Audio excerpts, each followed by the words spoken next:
My son slapped me 25 times in front of his wife over the course of a single weekend. They were not physical strikes, but each one was a calculated blow to my dignity, designed to remind me of my place in what he claimed was his home. I did not raise my voice or cause a scene. Instead, I waited until he left for a mandatory corporate retreat, and I sold the very house he was sleeping in right out from under him.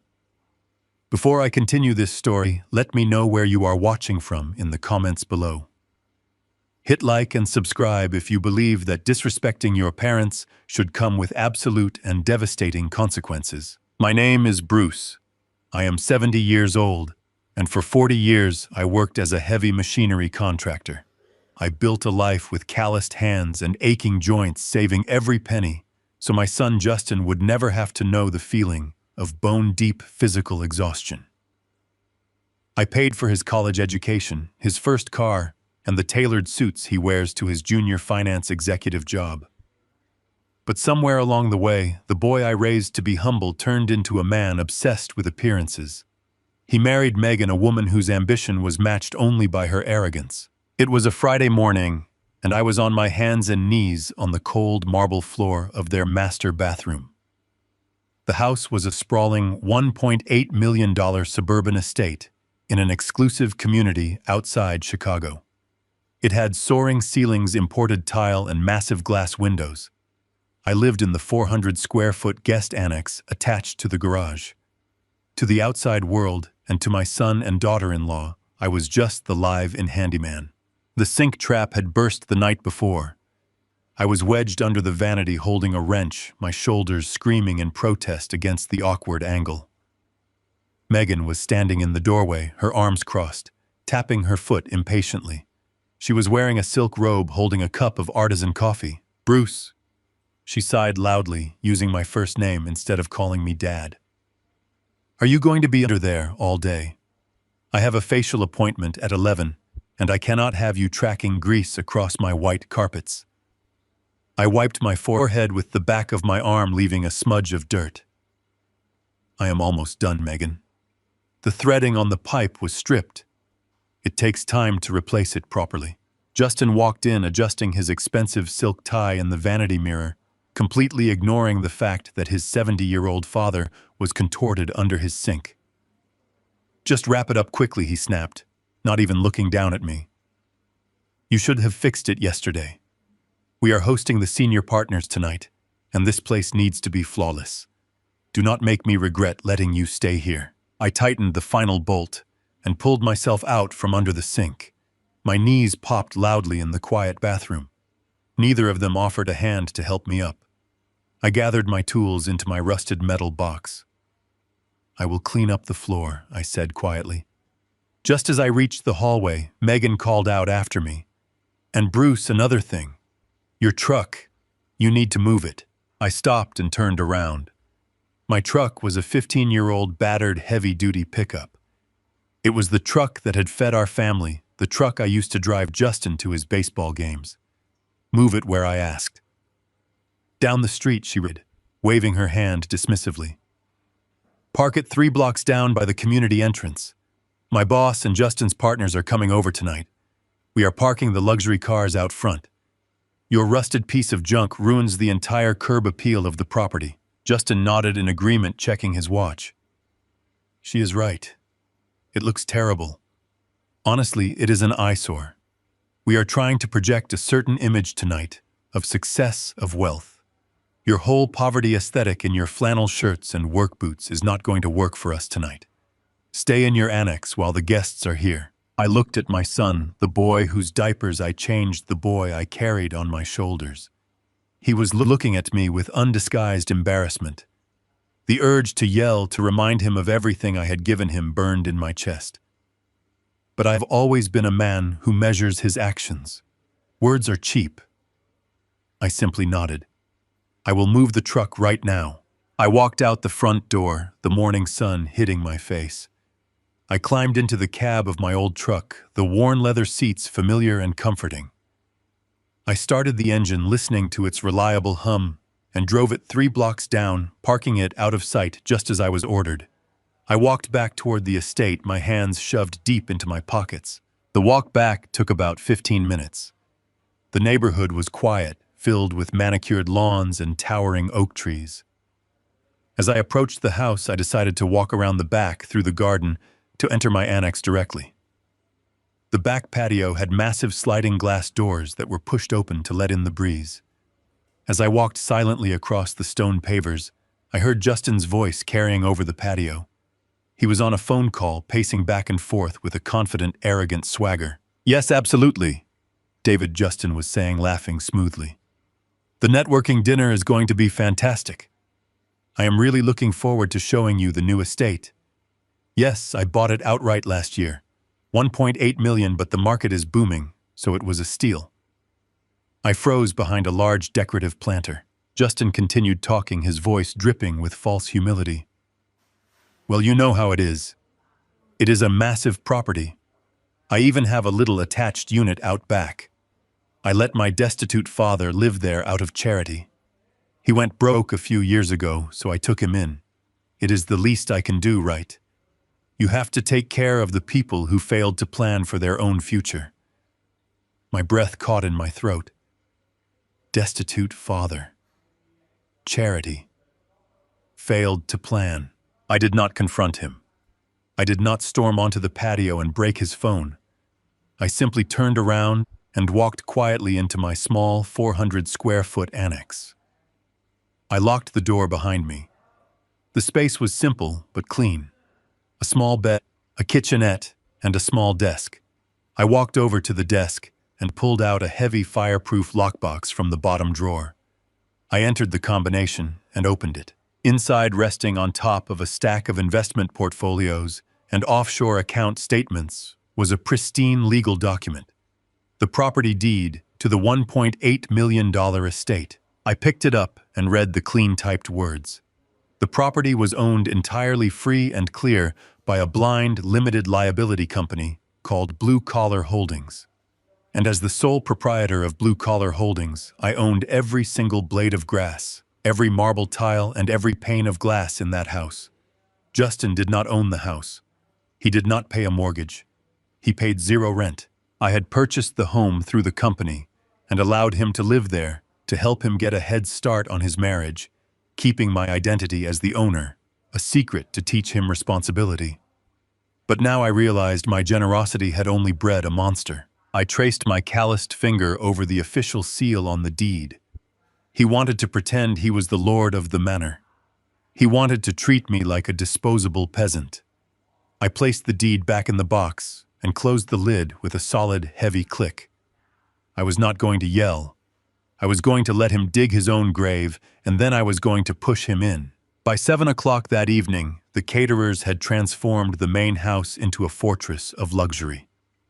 I sat in my small annex, listening to the clinking of crystal glasses and the soft hum of jazz music bleeding through the walls. I had planned to spend the night reading quietly, but a sharp knock on my door shattered that peace. Justin stood on my small porch holding a plain black blazer on a wire hanger. He thrust it toward me without saying hello. "The valet company sent 2 drivers instead of 4, he said, his voice tight with panic. "Guests are arriving in 10 minutes. Cars will be backed up to the main road. I need you at the front door right now. Put this on and do not speak to anyone unless they speak to you first." I looked at the cheap polyester jacket and then at my son. "You want me to park cars?" I asked, my voice perfectly level. "I want you to make yourself useful," he snapped, adjusting his silver cufflinks. "You live here for... The least you can do is pull your weight when I have the most important night of my career happening inside." Megan walked up behind him, sipping champagne from a thin flute. "And please, Bruce," she added with a tight smile, "be careful with the leather interiors. Do not leave dirt on their floor mats." I took the jacket. I slipped it over my shoulders. It was tight across my back, a physical reminder of the box they were trying to force me into. I walked to the grand entrance and took my place by the massive double doors. The luxury cars began to roll up the circular driveway, a parade of polished metal and bright headlights. Porsches and sleek black sedans crawled to a stop in front of the porch. As I stepped forward to open the doors, I realized something profound.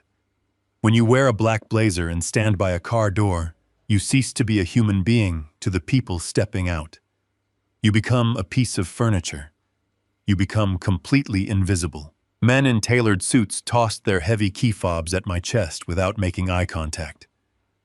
Women draped in cashmere and smelling of expensive perfume handed me their heavy winter coats without a word of thanks. I smiled, politely nodded, and ran back and forth across the sprawling driveway, parking vehicles worth more than most people make in a decade. My knees ached from the hard pavement, and the crisp evening wind bit through the thin fabric of the blazer, but I did not complain. Being invisible gave me a distinct advantage. Because these wealthy guests did not see me as a person, they did not filter their conversations when I was standing right next to them. I parked a silver convertible and walked back to the porch just as two older men stepped out to smoke cigars. They were senior partners at Justin's financial firm. I recognized one of them from a photograph Justin had proudly shown me months ago. His name was Mr. Sullivan. I stood quietly in the shadows of the stone pillars, pretending to organize a row of coats on a rolling rack.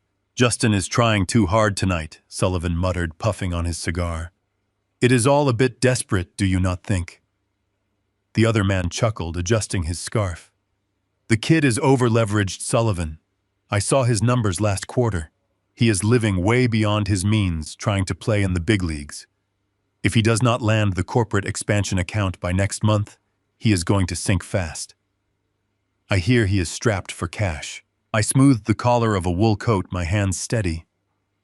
So that was the truth. The fancy suits, the expensive catered dinners, the desperate need to impress. It was all a house of cards. Justin was drowning in his own ambition. He was pretending to be a titan of industry, while secretly suffocating under the weight of his own lies. A few minutes later, a sleek black car pulled up. I opened the door for a younger executive who was loudly complaining on his phone about the housing market. He tossed me his keys and muttered a complaint about the neighborhood being too far from the city. I slid into the driver's seat, breathing in the scent of fresh leather. My rough hands gripped the steering wheel, and I carefully backed the car into a tight space near the hedges. I sat in the dark interior for a moment, letting the engine idle. My own son had stripped me of my dignity in front of his peers. He had relegated me to a servant in the very house I owned. But instead of breaking me, this humiliation was giving me the exact ammunition I needed. I was gathering the pieces of his fragile ego, one whispered conversation at a time. I stepped out of the car and locked the doors. I walked back toward the glowing lights of the estate, ready to take the next coat, ready to catch the next set of keys. I was the invisible man in the background, simply watching and waiting, while my son danced blindly on the edge of his own ruin. The night dragged on, and the crisp autumn air turned bitter. My feet ached from pacing the driveway, but my mind was laser-focused. I was no longer just a father enduring an ungrateful child. I was a quiet observer documenting every transgression. I decided to count them. I called them slaps.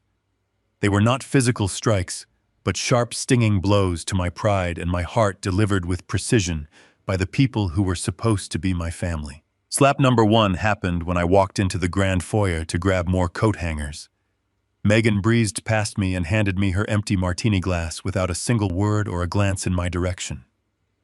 She discarded it into my hands as if I were a piece of living furniture designed only for her convenience. Slap number 2 came from Justin. He was showing a group of potential investors the architectural details of the sweeping staircase. When he noticed me standing near the door, waiting to take a guest's coat, he actually snapped his fingers at me. He pointed toward the kitchen, banishing me to the shadows, like a stray dog that had wandered too close to the dining table. Slap number 3 was subtle but incredibly cruel.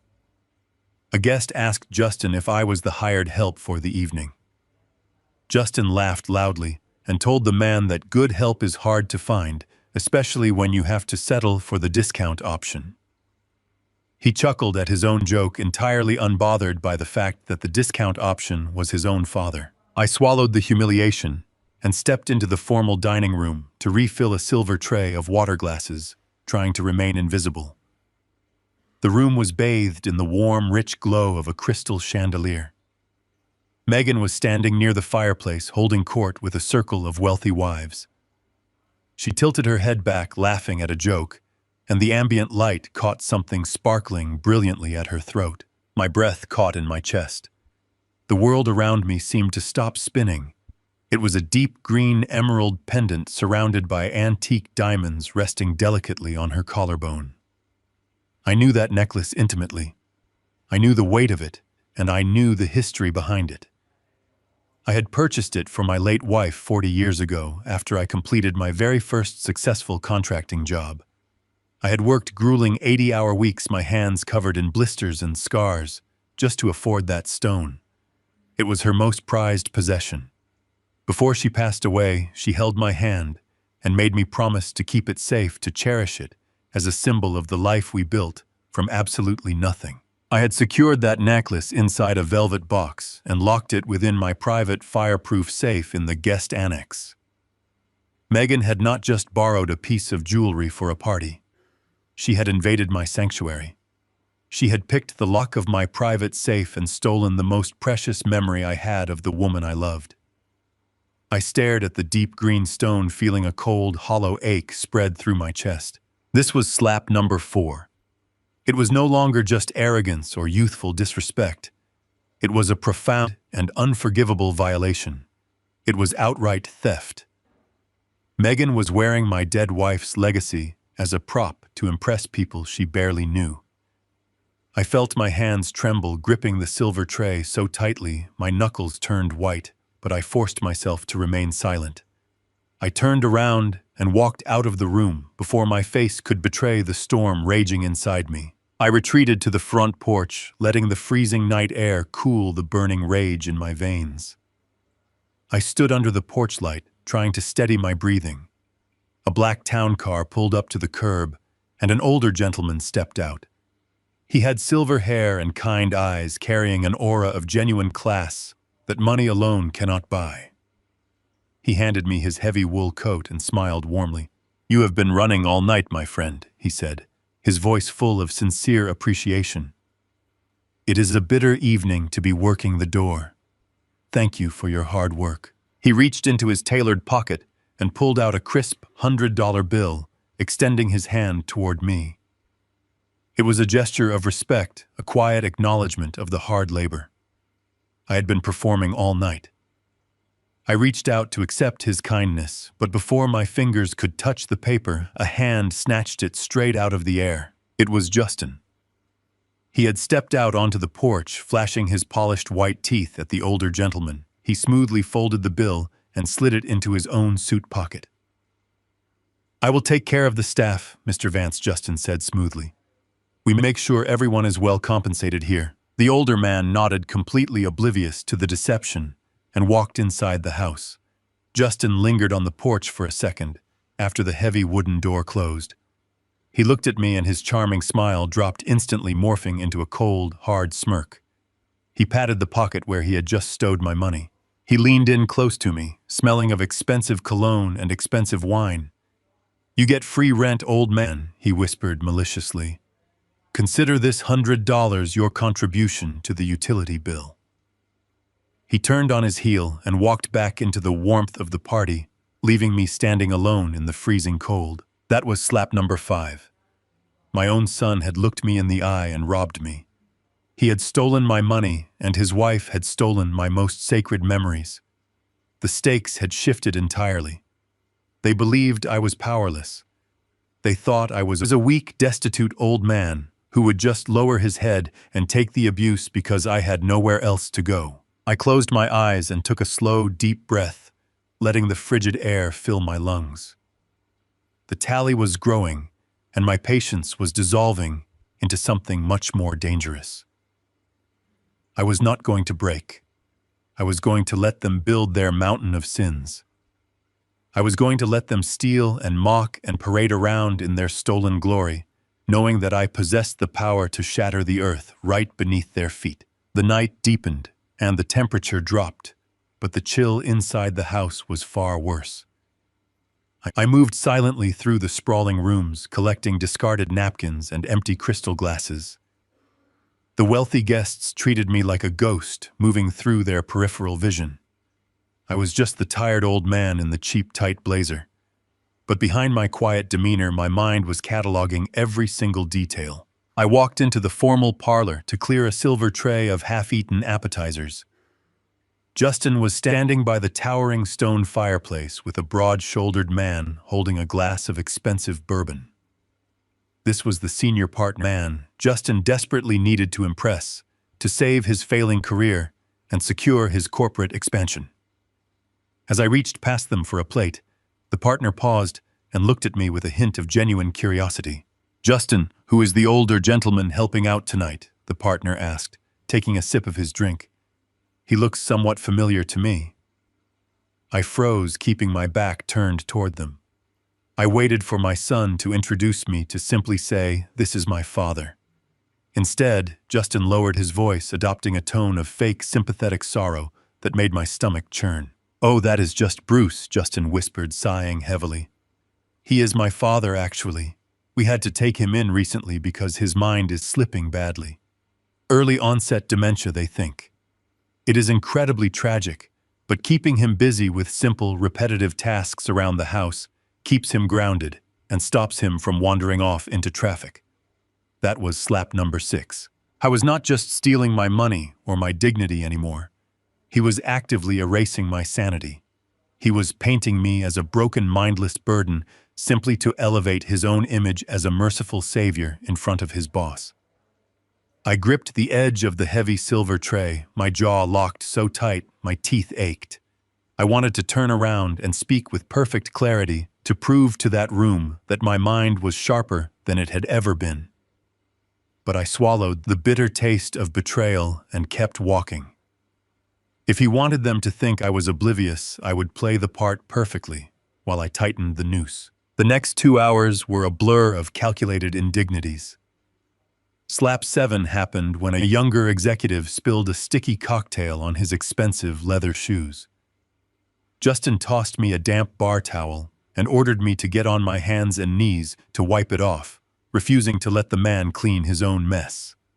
Slap 8 came when a guest asked me for directions to the restroom.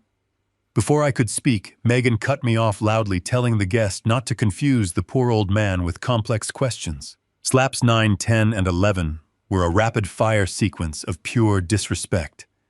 I was bumped into hard by the group of laughing men without a single apology.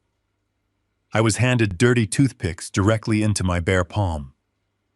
I listened from the hallway as Justin loudly complained to a group of his peers about how much it costs to feed a freeloader who contributes nothing to the household. Every casual sneer, every dismissive wave of a hand added to the tally. I was a proud man who had worked heavy construction for 4 decades. Hearing myself reduced to a parasite in a house I bought with my own blood and sweat was a unique kind of torture. Slaps 12, 13, and 14 came when Justin demanded I go out into the freezing cold 3 separate times to fetch specific cigars from his luxury car. He refused to let me put on my heavy winter coat, claiming the thick flannel would look incredibly unprofessional if a guest saw me walking back in. I walked through the bitter wind, shivering violently, my old bones aching from the freezing temperatures. But the cold outside was nothing compared to the absolute ice forming in my heart. I was not a victim. I was a judge sitting in silent deliberation, gathering irrefutable evidence for a final verdict. The most devastating blow of this hour, slap number 15, happened near the grand sweeping staircase in the main foyer. The party was reaching its peak, and the noise level was a dull roar of laughter and clinking glass. Megan was giving a tour of the home's custom architecture to a group of highly influential corporate wives. I was standing near the bottom banister, wiping down a scuff mark on the polished hardwood floor. I was on my hands and knees yet again doing the dirty work they deemed entirely beneath them. One of the women, a wealthy socialite draped in heavy diamonds, looked down at me with a mixture of pity and mild discomfort. She turned to Megan and smiled softly. "It is so kind of you to employ the elderly for your events," she noted. "What staffing agency did you use to find him?" Megan let out a high-pitched theatrical laugh that echoed off the vaulted ceiling. Her hand reached up to lightly touch the stolen vintage emerald necklace resting against her collarbone. "Oh, we did not use an agency," Megan said, her voice dripping with artificial sweetness. "That is just Bruce. He is our charity case. He had absolutely nothing left to his name and nowhere to go, so Justin and I took pity on him. We let him live in the tiny annex out by the garage. You have to give back to the less fortunate in your community, right?" The group of women murmured their approval, praising Megan for her incredible generosity and her massive heart. Our charity case. That was slap number 15. I slowly stood up, the damp cleaning rag clutched tightly in my right hand. I looked directly into Megan's eyes. For a fraction of a second, her fake, confident smile faltered. She looked at me and saw something in my gaze that was not confusion, or submission, or senility. She saw a quiet, terrifying clarity. She saw a predator watching its prey step into a trap. But her sheer arrogance quickly masked her momentary doubt. She turned her back to me, flipping her hair, and continued her tour as if I had completely ceased to exist. I walked away from this grand staircase, my heart pounding a steady, rhythmic drumbeat in my chest. They were dismantling my reputation, piece by piece, lie by lie. To these powerful people, I was a senile, destitute charity case who owed my very breath to the mercy of a wealthy, successful son. They were stealing my history, my sharp mind, and my hard-earned pride. But the intense frustration burning in my gut was matched only by the incredible anticipation of what was to come. They did not know that the pathetic charity case owned the very floorboards they were standing on. They did not know that the senile old man held their entire financial future locked away in a single fireproof box. I was entirely invisible to them, and that was their most fatal mistake. You never see the avalanche coming when you are too busy admiring the snow. The night was not over, and the slaps were still counting up. My absolute silence was the loudest and most dangerous weapon I possessed. I took a deep breath, smoothed the lapels of my cheap, tight blazer, and walked right back into the crowded room. I was ready for whatever they threw at me next, because every single insult was just another heavy nail in the coffin they were building for themselves. The evening crept toward midnight, and the air inside the house grew thick with the smell of roasted meats and expensive perfumes. I was assigned to circulate the patio with a tray of fresh cocktails. The outdoor heaters were blazing, casting a strange orange glow over the stone pavers. I approached the far corner of the terrace where Justin, Megan, and Mr. Sullivan, the senior partner, were standing away from the rest of the crowd. I moved silently, keeping to the shadows of the tall potted plants. "I need to know you have the capital to back this play," Justin Sullivan was saying, his voice low and serious. "The firm is not going to approve a $500,000 expansion without rock-solid collateral. We need liquidity, Justin, or we need assets." I paused behind the broad leaves of a palm tree, holding the heavy silver tray against my chest. Justin laughed, a smooth, practiced sound. "We have the assets, Mr. Sullivan. Megan and I are fully prepared to leverage this estate to secure the $500,000. "But the house is not in your name," Sullivan countered, swirling the amber liquid in his glass. "I saw the initial background check, Justin. It is held by some blind company and managed by your father. That is exactly why we handled it internally." Megan chimed in, her voice dripping with artificial confidence. "Justin's father is not well. His mind is completely gone. We had a lawyer draft a comprehensive medical power of attorney last month. Justin has full legal authority over the estate and all associated assets. My husband signed the collateral paperwork this morning." I stopped breathing. The cold night air seemed to vanish, leaving me suffocating in a vacuum of pure shock. A medical power of attorney, signed collateral paperwork. These were not just casual insults. These were calculated felonies. Slap 16 was the realization that they had forged my signature. Slap 17 was the fake notary they must have bribed. Slap 18 was the weaponization of my supposed dementia. Slap 19 through 24 hit me in rapid succession as I realized the absolute magnitude of their betrayal. They had literally stolen the roof over my head to fund a desperate corporate gamble. They had legally erased me while I was quietly fixing their plumbing. I stood in the shadows, my heart hammering a violent rhythm against my ribs. I wanted to step out from behind the plants and shatter the crystal glasses. I wanted to grab Sullivan by the collar and tell him that the man standing in front of him was a desperate fraud. But a louder, colder voice in my head ordered me to stay still. I let them finish their drinks. I let them walk back inside, basking in their stolen glory. The party eventually migrated to the formal dining room for the main course. I was instructed to stand in the corner near the swinging kitchen doors, ready to clear plates. The guests took their seats around the massive custom dining table. It was a breathtaking piece of furniture. It was 12 feet long, carved from a single slab of reclaimed white oak.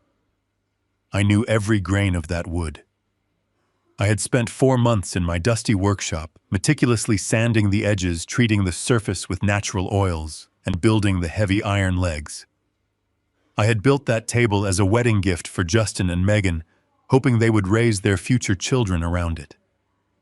My hands still bore the faint white scars from when the sander had slipped during the final polishing. Mr. Sullivan ran his hand admiringly over the smooth edge of the wood.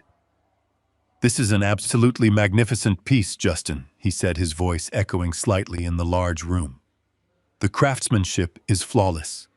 Where did you find a piece of timber like this?" The entire room fell quiet, waiting for my son to answer. Justin smiled, taking a slow sip of his red wine. He looked directly across the room, locking his eyes onto mine. He knew exactly what he was doing. "I had it imported from Italy," Justin said, his voice carrying clearly over the soft background music. "It cost a small fortune, but you know me, Mr. Sullivan. I appreciate true artistry. It takes a sophisticated eye to understand this kind of work." Justin leaned back in his chair, maintaining his dead-eyed stare at me. "My father actually thought we should just buy something cheap from a hardware store. He would not know real craftsmanship if it hit him in the face." A few of the guests chuckled politely at the joke. Megan smiled and reached across the table to pat Justin on the hand. That was slap number 25. It was the breaking point. The moment the final thread of my paternal mercy snapped and turned to ash. He was not just stealing my money or my house anymore. He was spitting on my love. He was taking the blood and sweat I poured into a gift meant for his future family and using it to mock me in front of strangers. But Justin was not finished playing his twisted game. He held my gaze, a cruel smirk playing on his lips, and he deliberately tilted his wineglass. The deep crimson liquid spilled over the rim, splashing onto the pristine white oak. The wine pooled and began to slowly bleed into the natural grain of the wood I had spent hundreds of hours perfecting. Justin raised his hand high in the air and snapped his fingers sharply, echoing like a gunshot in the quiet room. "Bruce," he called out, using my first name yet again. "Clean this up immediately before it stains my beautiful floors." The entire dining room turned to look at me. Wealthy men in dark suits and women in heavy jewelry stared at the old man in the cheap blazer standing by the kitchen door. They waited for the servant to rush forward with a rag. They waited for the broken charity case to drop to his knees and wipe up the mess of the superior man. I looked at the spilled wine bleeding into the wood. I looked at the stolen emerald necklace resting against Megan's throat. I looked at the arrogant, self-satisfied smirk on the face of the boy I had given my entire life to protect. I did not feel anger anymore. Anger is hot and messy and unpredictable. What I felt was a cold, absolute zero clarity. I knew exactly what needed to be done. The tally was complete. The evidence was gathered. The trial was over and the verdict was guilty. I walked slowly across the dining room, my footsteps heavy and silent on the imported rugs. I picked up a thick white cloth napkin from the side station. I approached the head of the table where my son was sitting like a king. I leaned down over the spilled wine. I wiped the crimson liquid off the beautiful oak surface, my movements steady and precise. I did not say a single word. I did not look at him again. I tossed the stained napkin into a nearby silver bucket, turned my back on the entire room, and walked out the back door into the freezing night. The game of patience was officially over. It was time to burn his kingdom to the ground. The cold night air hit my face like a splash of ice water as I stepped out the back door of the main house. I left the warmth of the dining room, the smell of expensive wine, and the sound of my son's arrogant laughter behind me. I did not look back. I walked across the manicured lawn, the frost crunching softly beneath my heavy work boots. Every step I took away from that mansion felt like shedding a physical weight. The tired, hunched old man who had spent the last 5 hours fetching coats and wiping floors was evaporating into the freezing autumn wind. By the time I reached the door of my small guest annex, I was no longer a victim. I was the architect of their absolute ruin. I stepped inside the 400-square-foot space and locked the deadbolt. The click of the heavy metal lock echoed in the quiet room, serving as the final period at the end of a very long sentence. I stripped off the cheap, tight polyester blazer Justin had forced me to wear. I did not hang it up. I dropped it directly into the trash can. I unbuttoned my collar, rolled up my sleeves, and walked over to the small sink to wash my hands. I scrubbed the grease, the spilled wine, and the indignity of the evening from my skin. I looked at myself in the small mirror above the sink. My eyes were completely clear. The sorrow that had been sitting heavy in my chest all night was gone, replaced by a surgical, cold, calculating precision. I walked over to the desk and opened the bottom drawer, pulling out the heavy fireproof lockbox.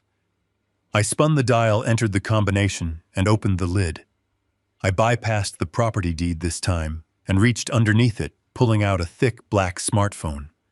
Justin and Megan thought I only had the cheap prepaid flip phone they had given me last year, so they could monitor my calls and track my location. They had no idea I maintained a secure, encrypted line strictly for my private business affairs. I sat on the edge of the narrow bed and dialed a number I knew by heart. It was almost 1 in the morning, but I knew he would be awake. Colin was a man who did not sleep. He was a ruthless corporate real estate attorney, a barracuda in a tailored suit, who handled hostile takeovers, liquidations, and multi-million-dollar acquisitions for the most powerful firms in the city. He had been my personal lawyer for 15 years, and he was the only person on earth who knew the true extent of my financial portfolio. The line rang twice before he answered. His voice was sharp, wide awake, and perfectly clear. "Bruce," he said, "it is 1 in the morning.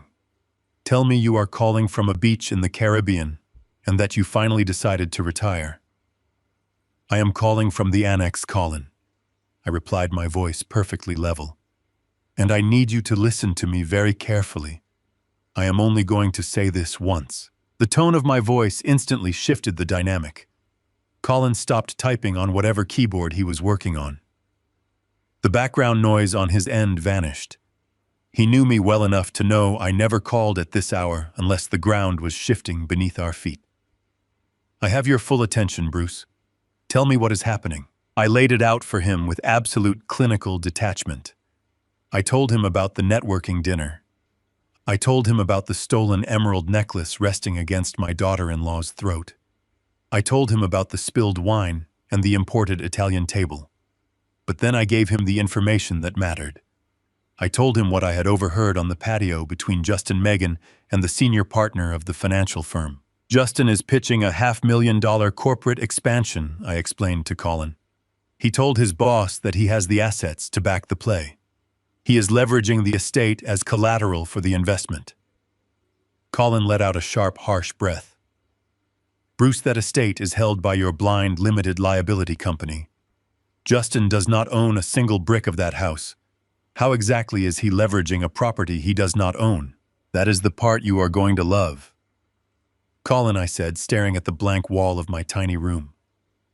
Megan bragged to the senior partner that they handled it internally. She said my mind was completely gone. She told him they had a lawyer drafted a comprehensive medical power of attorney last month, granting Justin full legal authority over the estate and all my associated assets. Justin signed the collateral paperwork this morning. The silence on the encrypted line was so heavy it felt physical. When Colin finally spoke, his voice was a lethal, venomous whisper. "Bruce, that is federal wire fraud. That is felony forgery. He leveraged a property he does not legally own using a medical proxy that does not exist and a notary who took a bribe. This is not just a family dispute anymore. This is a massive, multi-tiered corporate crime. I can make one phone call right now and have federal agents kicking down his imported front doors before breakfast. He will be in handcuffs before his hangover wears off." I closed my eyes and pictured the grand dining room. I pictured Justin standing there playing the wealthy king showing off his stolen crown. Sending him to jail tonight would be too easy. It would give him an excuse. He would play the victim. He would tell his friends and his colleagues that he made a desperate mistake under pressure.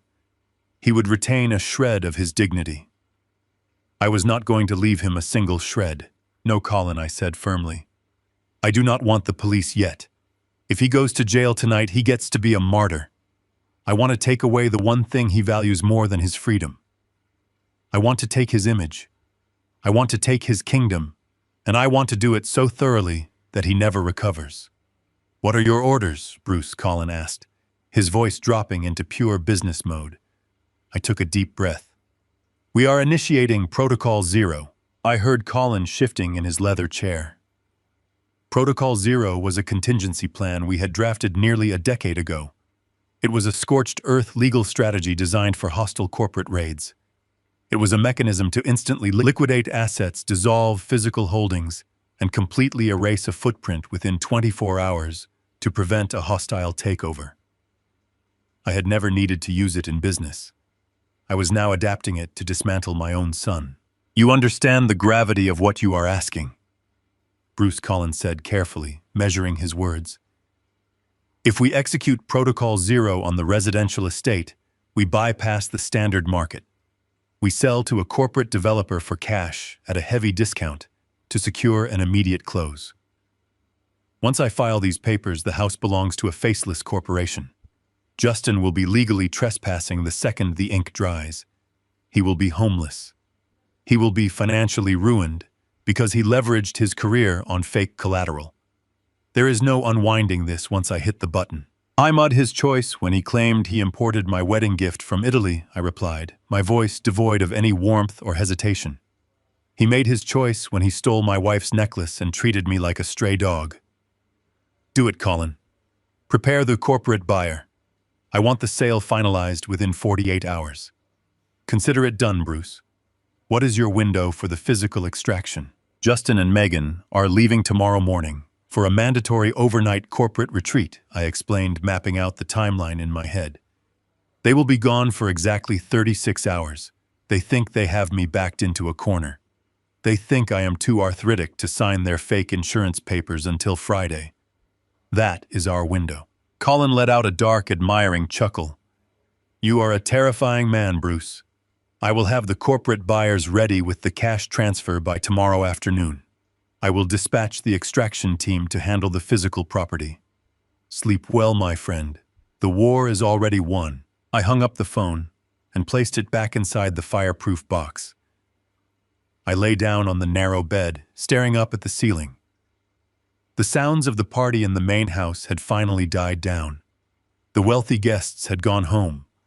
Justin and Megan were likely sleeping soundly in their massive master bedroom, dreaming of their $500,000 expansion and their perfect stolen life.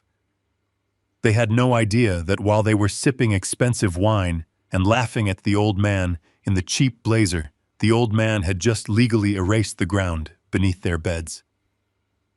I closed my eyes, and for the first time in months, I slept a deep, dreamless, and incredibly peaceful sleep. Colin did not immediately accept my command. The line remained completely silent for a long moment. I could hear the faint hum of the city traffic through his office window miles away. Colin was a man who destroyed corporate empires for a living, but he had also sat at my dinner table. He had watched Justin grow up. He knew the weight of the hammer I was asking him to drop. "Bruce," he finally said, his voice stripped of its usual sharp edge, "I need you to stop thinking like a wounded man for exactly 2 minutes. I need you to think like the contractor you used to be. Look at the blueprint of what you are building before we pour the concrete. If I initiate this sequence, there is absolutely no undoing it." "I am looking at the blueprint, Colin," I replied, my grip tightening on the heavy black phone. "Then look closer," he insisted. "If we sell this property to a commercial developer at 20% below market value, we can close the transaction in cash by tomorrow afternoon. But the second that deed transfers, the estate becomes corporate property. Justin and Megan will not just be evicted. They will be criminal trespassers the moment they step onto the driveway." "I know," I said, staring at the dark wall of my tiny room. "You do not know the half of it." Colin pushed back, his voice rising with a rare intensity. "Justin forged your signature on a medical power of attorney to secure a $500,000 loan from his own firm. When I transfer the deed, I am legally obligated to flag all outstanding liens on the property.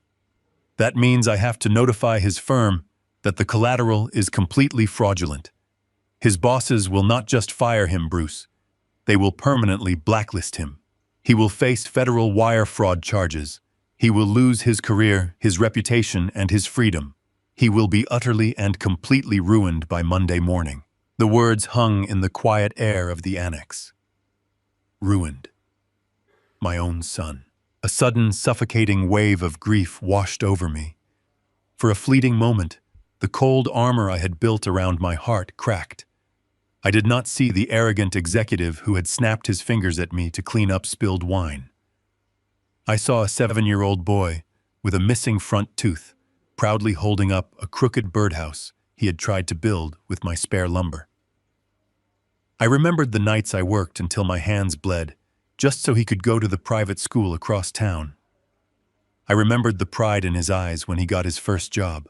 My paternal instincts screamed at me to stop. They told me to walk into the main house, tear up the forged documents, and drag my son out of bed. They urged me to shake him, to yell at him, to demand an apology, and force him to be the man I raised. A father is supposed to protect his child from the fire, not strike the match. My breathing grew shallow. My hand shook, holding the phone to my ear. Colin heard my silence. He knew exactly the battle raging inside my chest. "Bruce," he said softly, "I can draft a simple cease and desist. We can freeze the assets quietly. We can force him into a closed-door settlement. You can teach him a lesson without burning his entire life to the ground. Give me the word, and I will take the softer path." I closed my eyes. I was so close to saying yes. I was so close to giving him one last chance. But then the memory of the evening rushed back on. Not the boy from 20 years ago, but the man from 2 hours ago. I saw Megan touching the emerald necklace that belonged to the only woman I ever truly loved. I saw Justin pocketing the tip I had earned in the freezing cold. I heard the arrogant laughter of his wealthy friends as they called me a destitute charity case. I saw the deep red wine bleeding into the custom oak table I had built with my own hands. I had not just made a financial mistake. He had systematically and deliberately stripped away my humanity so he could stand taller. If I saved him now, I would not be protecting my son. I would be enabling a predator. He would learn that he could abuse, exploit, and forge his way through life without ever facing the absolute consequences of his actions. True love sometimes requires delivering the hardest lesson imaginable. "There is no softer path, Colin," I said. My voice was no longer shaking. The crack in my armor sealed shut, freezing over completely. He used my name and my legacy to build a throne of lies. Now he is going to learn what happens when you pull the foundation out from under a glass castle. Execute Protocol 0. Burn it all down. "I understand," Colin replied. The sympathy in his voice vanished instantly, replaced by the cold, calculating precision of a legal executioner. The machine is awake, Bruce. I am waking up the corporate buyers right now. We will draft the accelerated sale documents before sunrise. I am dispatching my premier extraction team to handle the physical logistics of the property. They will arrive the moment your son leaves the driveway. Make sure they are meticulous, I instructed. I want his belongings packed perfectly. I will not stoop to his level of disrespect. Put everything in a climate-controlled commercial storage unit. I want the keys in my hand by tomorrow evening. Consider it done, Colin said. By this time tomorrow, the estate will belong to a faceless holding company. The locks will be changed. The fraud alerts will be filed with his firm. He will return to a fortress he cannot enter and a life he no longer owns. I thanked my oldest friend and ended the call. I placed the encrypted phone back into the fireproof box and locked it away alongside the deed that was already becoming a piece of history. The heavy gears of a massive legal machine had begun to turn, and there was no force on earth that could stop them now. I lay back on my narrow bed and stared up at the ceiling. The lingering doubts had completely vanished. Tomorrow morning, the real work would begin. I just needed to survive one more encounter with my son, to buy the time we needed to finalize his absolute destruction. The morning sun crept through the thin blinds of the annex, casting long gray shadows across the linoleum floor. I was already awake. I had been sitting on the edge of the bed for hours, watching the dust motes dance in the pale light, waiting for the inevitable storm to hit my door. The quiet of the early morning was deceptive. Inside the main house, I knew panic was brewing. Justin had a timeline to meet for his corporate loan, and I knew exactly what he needed to finalize it. He needed my physical signature on the fraudulent paperwork to satisfy his firm's underwriters. Just before 7 in the morning, the silence was shattered. Heavy, frantic footsteps pounded across the stone patio, followed by a violent banging on my door. The wood rattled in its frame. It was not the knock of a son checking on his father. It was the frantic hammering of a cornered animal. I stood up slowly, deliberately, adopting the hunched, fragile posture of the defeated old man they believed me to be. I curled my fingers inward, locking my joints into stiff, painful claws. I took a deep breath, letting the mask fall perfectly into place, and turned the deadbolt. Justin practically shoved the door open before I could even step back. He was wearing his expensive silk pajamas, but his face was pale and slick, with a thin layer of cold sweat. His eyes darted around my small room, landing briefly on my desk before snapping back to me. He was clutching a thick stack of legal documents clamped tightly to a wooden clipboard. Megan hovered just behind his shoulder, looking equally frantic, with her arms crossed tightly over her chest. "Where is the green lockbox?" Bruce Justin demanded, his voice tight and breathless. He did not bother with good morning. He did not bother asking how I felt after working in the freezing cold until midnight. "I checked the top shelf of your closet, and it is completely gone." I had been searching my room. My own son had snuck into my annex while I was out parking cars trying to steal the original property deed to satisfy his investors. He had found the decoy box empty, and now the reality of his missing collateral was choking him. I kept my face entirely blank, blinking slowly, as if my mind was struggling to process his words. I let my jaw go slightly slack, perfectly mimicking the senile charity case they had bragged about to their wealthy friends. "I moved it to the bank vault downtown a few weeks ago, Justin," I said, my voice raspy and weak. It felt much safer there. "Why do you ask? Is something wrong?" A muscle feathered violently in Justin's jaw. He exchanged a panicked look with Megan. Without the physical deed to back up the forged medical proxy, his $500,000 corporate loan was hanging by a microscopic thread. He needed a secondary verification immediately to keep his boss from looking too closely at the paperwork. He shoved the heavy clipboard into my chest, forcing me to step back to catch my balance. "Nothing is wrong," he snapped, forcing a tight, unnatural smile. "But since you moved the deed, I need you to sign these routine insurance papers right now. It is just an updated liability waiver for the guest annex." The insurance company requires the primary resident to sign off on the new coverage plan by noon today. Just sign the bottom line, and I will take care of the rest. I looked down at the clipboard. They were not insurance papers. Even without my reading glass, I could clearly see the bold legal heading of a commercial collateral transfer agreement. It was the final nail in the coffin of his massive fraud. He was standing in my home, lying directly to my face, trying to trick me into signing away my entire life savings so he could pay for his imported Italian tables and tailored suits. I slowly raised my hands. I held them up between us, trembling violently. I locked my knuckles into rigid, deformed shapes, making my fingers look like twisted roots. I let out a sharp, painful hiss and cradled my right wrist against my chest. "I am so sorry, Justin," I whispered, forcing my voice to tremble with fake shame. The cold air last night, during the party, it seeped right into my bones. My arthritis is having a severe flare-up. I cannot even make a fist, let alone grip a pen. The pain is absolutely blinding. Justin stared at my hands, his face draining of whatever color was left. "You have to sign the day, Bruce," he pleaded, his voice rising in pitch. "The underwriters, the insurance agents, will penalize us heavily if we miss the deadline. Just hold the pen for 3 seconds. That is all I am asking. Just scribble your name." He tried to force a silver pen into my twisted fingers. I let the pen clatter uselessly to the linoleum floor. I looked up at him with wide, apologetic eyes. "I cannot feel my fingers, son." I whimpered, leaning heavily against the doorframe, as if my legs were also giving out. "The doctor said when it gets this bad, I have to wait for the swelling to subside. It usually takes a day or two for the steroids to work into my joints." Megan let out a loud, frustrated groan. "This is ridiculous, Justin," she hissed, pulling her silk robe tighter around her waist. "We leave for the corporate retreat in 2 hours.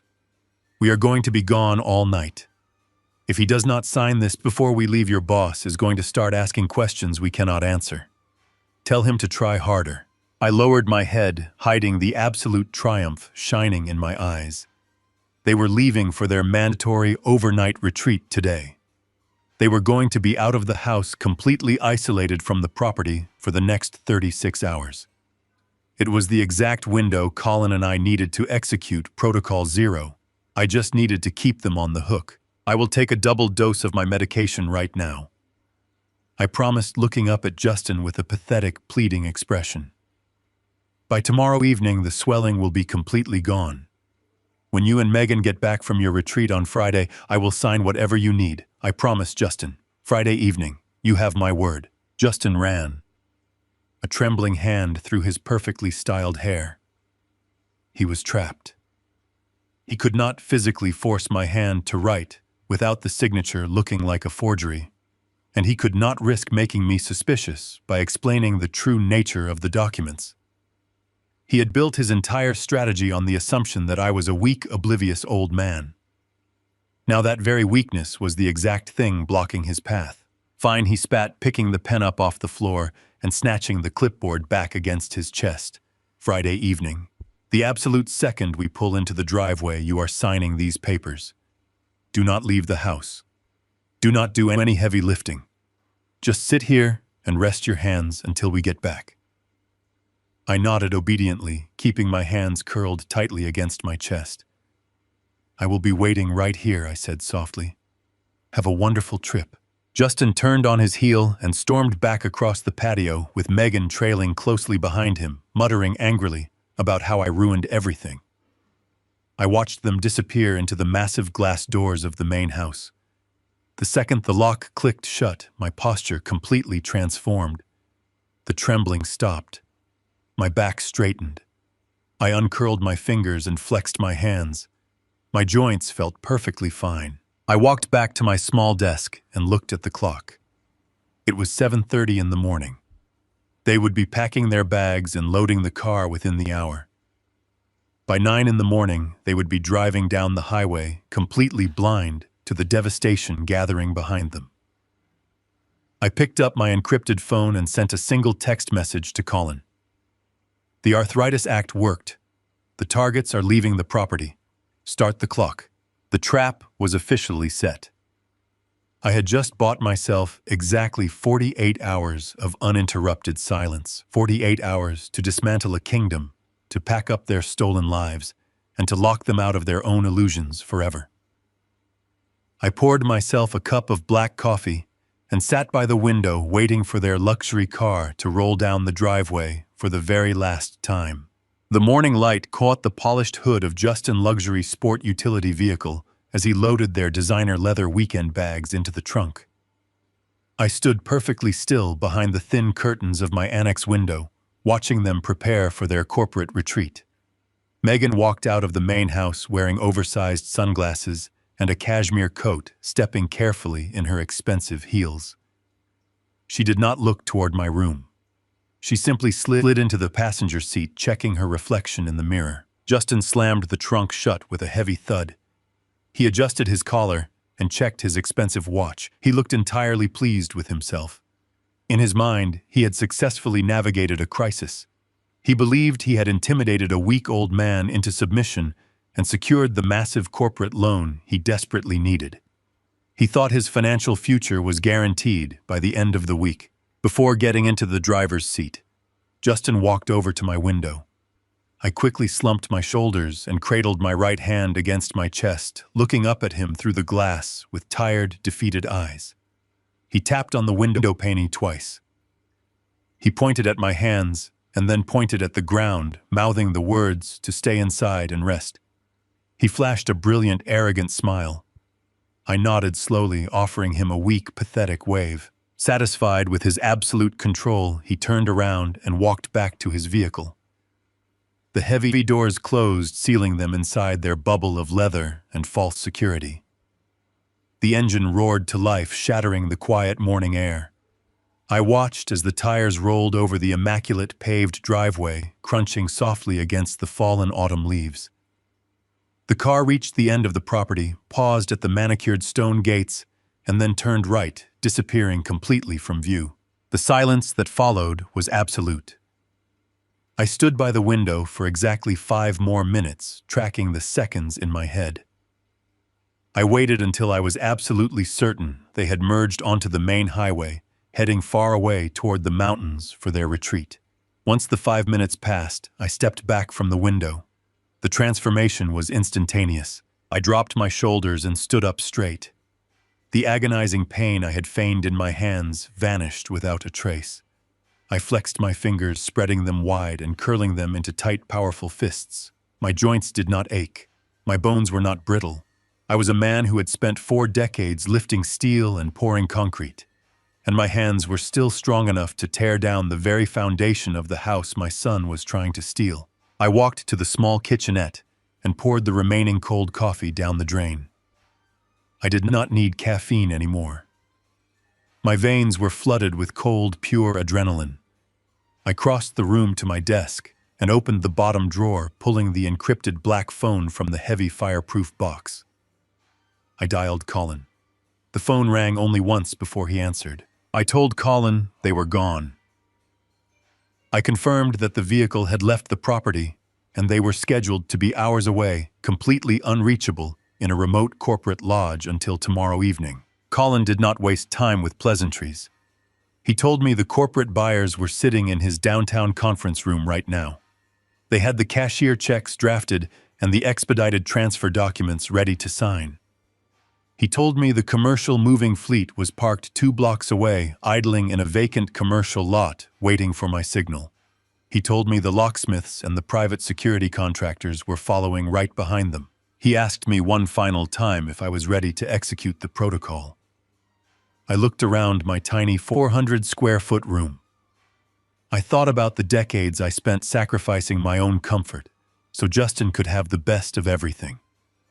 I thought about how he repaid that sacrifice by treating me like a stray dog in my own home.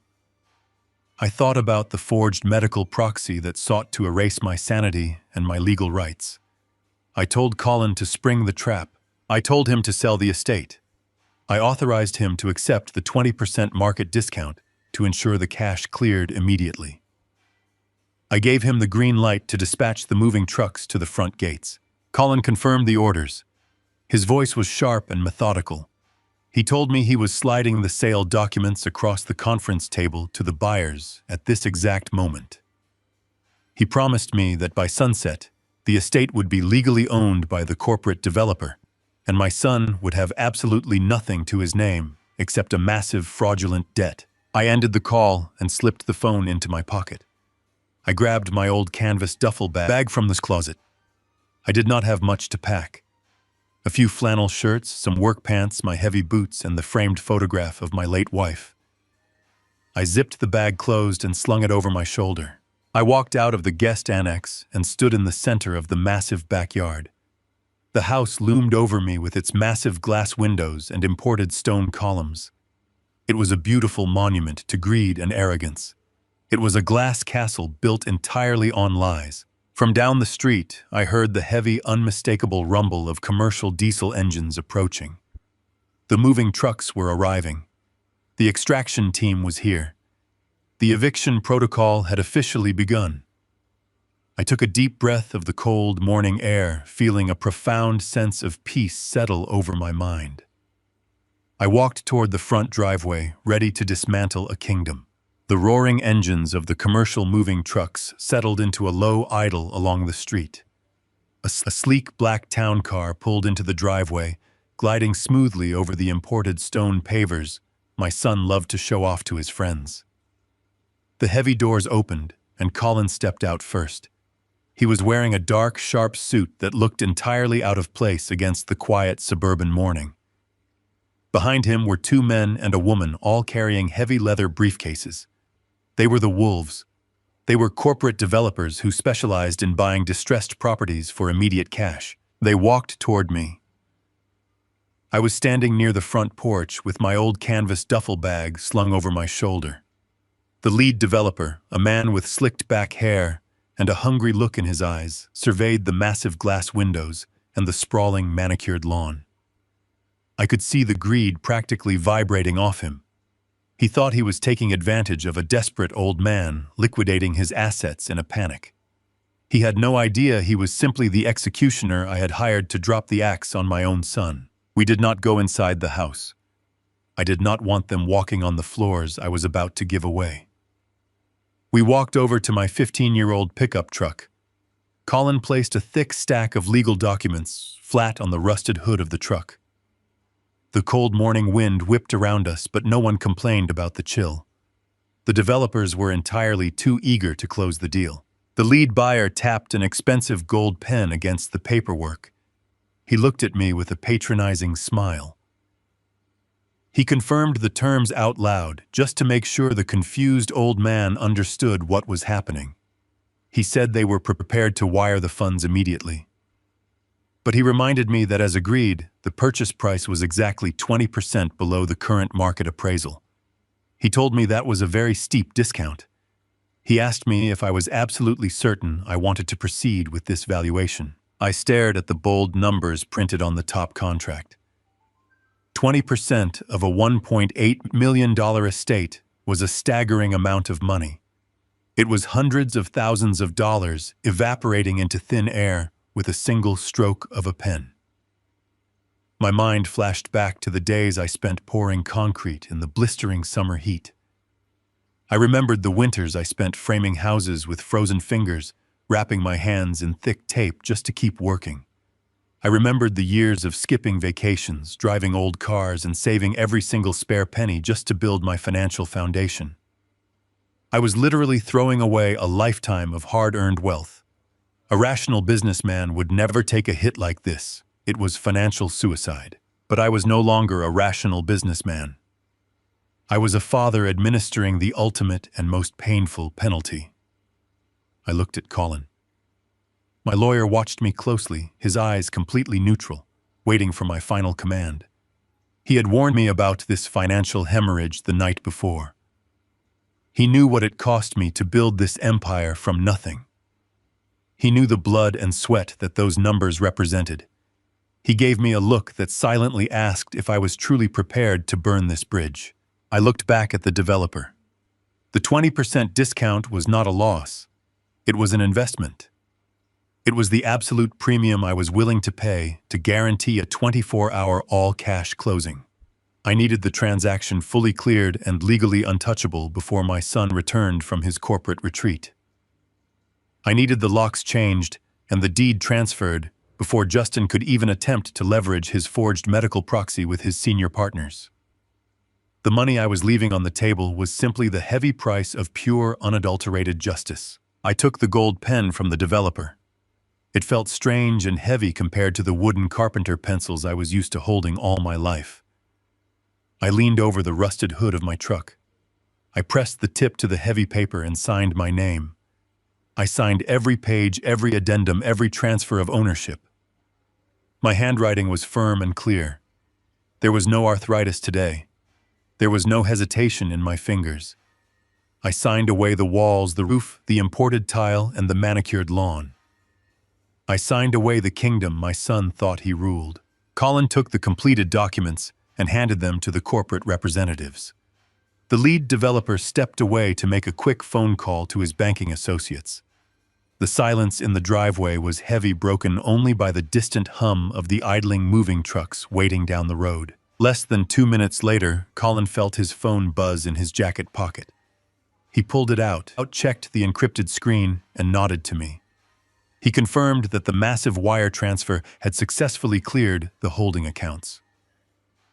The money was secured in my private trust. The transaction was complete. The developers packed up their briefcases, shook my hand with wide, greedy smiles, and drove away in their black town car. I stood in the driveway with Colin. I looked up at the massive, beautiful estate. It was no longer mine. And more importantly, it was no longer Justin's. The absolute illusion of his wealth, his power, and his status had just been legally erased from the face of the earth. I handed Colin the signed authorization for the extraction team. The paperwork was finished. It was time to clear out the house. The heavy rumble of diesel engines echoed down the quiet suburban street. I stood at the edge of the driveway, watching, as a fleet of 4 massive commercial moving trucks turned past the stone gates. They parked in a perfectly synchronized line along the perimeter of the estate. 24 men in matching gray uniforms stepped out of the cabs, holding thick rolls of packing tape, heavy quilted blankets, and stacks of flattened cardboard boxes. It looked like a military operation. That was exactly what I had paid for. The foreman, a broad-shouldered man with a clipboard, walked up the driveway and stopped a few feet in front of me. He asked for my instructions. I looked him dead in the eye and laid down the absolute rules of the extraction. I told him that they had exactly 6 hours to completely empty the $1.8 million property. I told him that every single item inside that house, from the massive imported sofas to the smallest silver spoons in the kitchen drawers, had to be packed with terrifying precision. I made it completely clear that nothing was to be thrown away. Nothing was to be scratched. Nothing was to be stolen.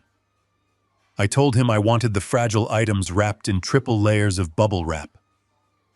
I wanted the tailored suits hung in specialized wardrobe boxes so they would not wrinkle. I was taking away my son's kingdom, but I refused to sink to his level. I would not destroy his property. I would not break his things out of spite. I was executing a legal eviction, not a petty act of vandalism. The perfection of the packing would be the ultimate insult. It would prove that the destitute charity case he mocked possessed a level of class and control he could never comprehend. The foreman nodded, signaling his crew to begin. The massive double doors of the estate were propped wide open. The movers flooded into the house like a swarm of organized locusts. I stepped inside the grand foyer and simply stood in the corner, watching the chaos unfold. The contrast was entirely surreal. Dozens of men were rushing up and down the sweeping staircase, shouting out dimensions and carrying heavy wooden crates. Tape guns shrieked as they sealed boxes in the kitchen. Heavy boots thudded against the imported marble floors. Yet amidst all that noise and frantic movement, I stood completely still. My heart beat with a slow, steady rhythm. The storm was raging all around me, but I was the absolute center of the calm. I walked through the formal living room. I watched four men carefully wrap the massive white sofas in thick layers of protective plastic. I watched them dismantle the expensive entertainment center, coiling the television wires neatly and taping them to the back of the screens. I felt absolutely nothing. No sadness, no regret. The house was being stripped down to its bare drywall, turning back into the empty shell it was before I bought it. I moved into the dining room. Two movers were standing over the custom white oak table I had built with my own hands. One of them admired the grain of the wood, mentioning to his partner that it looked like a highly expensive custom piece. He did not know the man who crafted it was standing right behind him. I watched them wrap the thick wooden legs in heavy moving blankets and secure them with industrial tape. Part of me mourned the loss of that table. It was a piece of my soul shaped by months of hard labor. But letting it go was a necessary amputation. The table was tainted by my son's arrogance and the spilled red wine. It was just wood now. It had lost its meaning the moment Justin used it to humiliate me. I watched them carry it out the front door without a single ounce of hesitation. I climbed the sweeping staircase and walked down the long hallway toward the master bedroom. The doors were wide open. A team of movers was emptying the massive walk-in closets. I watched them carefully transfer dozens of designer dresses and cashmere coats into tall cardboard boxes. I watched them pack my son's expensive tailored suits and row after row of polished leather shoes. These were the clothes they wore to project their false superiority to the world. Now those very clothes were being unceremoniously boxed up by the working-class men they despised so deeply. I walked over to the sprawling vanity mirror on Megan's side of the room. Her makeup and perfumes were scattered across the glass surface. Resting in the center of the table right where she had carelessly tossed it after the networking dinner was my late wife's vintage emerald necklace. I stepped forward and picked it up. The cool, heavy metal and the deep green stone felt familiar against my calloused palm. Megan had not even bothered to put it back in a jewelry box. She treated my most sacred memory like a cheap trinket. I slipped the necklace into the deep pocket of my flannel shirt, reclaiming the only item in that massive house that truly belonged to my heart. I looked at the rest of her jewelry spread across the vanity. There were diamond tennis bracelets, pearl earrings, and expensive gold watches. I did not touch a single one of them. I called a mover over and instructed him to pack every piece of her jewelry into a secure lockbox and seal it with tamper-proof tape. I wanted Megan to open her storage unit and find every single diamond perfectly accounted for. I wanted her to know that I had stood alone in her bedroom with full access to her most valuable possessions, and I chose to leave them completely untouched. My revenge was not about taking her shiny toys. My revenge was about taking the ground she walked on. The afternoon dragged on, and the vast empty spaces inside the estate began to echo. The rich, heavy curtains were taken down, exposing the large, bare windows. The rugs were rolled up, revealing the cold, bare floors. Room by room, the house was systematically erased. I stood in the center of the grand foyer, watching the final boxes being loaded onto hand trucks. The foreman approached me, wiping sweat from his forehead. He handed me a thick clipboard listing the entire inventory of the home. Every single item had been packed, loaded, and secured in the commercial trucks parked outside. The house was entirely empty. I took the clipboard and signed my name on the bottom line, authorizing the final transport to the storage facility. I thanked the foreman for his incredible precision. The movers walked out the front doors, and I was left standing completely alone in the massive, hollow estate. The echo of my boots against the bare floors sounded like the ticking of a giant clock. The extraction was complete. The illusion was packed away in cardboard boxes. Now all I had to do was secure the perimeter and wait for the king and queen to return to their stolen castle. The heavy diesel engines roared to life, shaking the quiet suburban street as the convoy of moving trucks began their slow march toward the city. I climbed into the cab of my 15-year-old pickup truck, the worn bench seat offering a familiar comfort. I put the truck in gear and pulled out behind the massive white trailers. We formed a strange procession, a line of commercial vehicles carrying the entirety of my son's fabricated kingdom, being escorted by the very man he called a destitute charity case. I followed the trucks onto the highway, keeping a steady distance. I watched the massive metal doors of the trailers reflecting the afternoon sun. Inside those dark cargo holds were the tailored suits, the designer dresses, the crystal glasses, and the imported rugs that Justin and Megan used to shield themselves from the reality of their own failures. They had spent years accumulating objects to prove their superiority to the world. Now all those precious objects were packed tightly into cardboard boxes, bouncing along the interstate completely stripped of their power. We arrived at the commercial storage facility just outside the city limits. I had instructed Colin to reserve their largest premium unit. It was a high-security, climate-controlled facility with pristine concrete floors and bright fluorescent lighting. I did not choose a cheap, damp warehouse. I refused to let my son claim that I had ruined his belongings out of spite. I was going to preserve his hollow life in perfect condition, proving that my actions were driven by cold justice, not petty revenge. The moving trucks backed up to the massive loading bays, their air brakes hissing loudly in the cavernous facility. The foreman signaled his crew, and the heavy rolling doors of the trailers were thrown open. I stood off to the side with my arms crossed over my flannel shirt, watching the reverse process of the extraction. Dozens of men began wheeling the carefully wrapped furniture down the metal ramps. I watched the towering stack of wardrobe boxes roll past me, containing thousands of dollars of silk and cashmere. I watched them carefully maneuver the custom white oak dining table I had built, ensuring the padded blankets did not slip from the heavy iron legs. As the items were carried into the sterile, brightly lit concrete room, the illusion of their wealth completely evaporated. In the grand estate, with its soaring ceilings and imported marble, those objects had projected an aura of untouchable success. But here, stacked floor to ceiling in a windowless storage unit, they just looked like ordinary things. The magic was gone.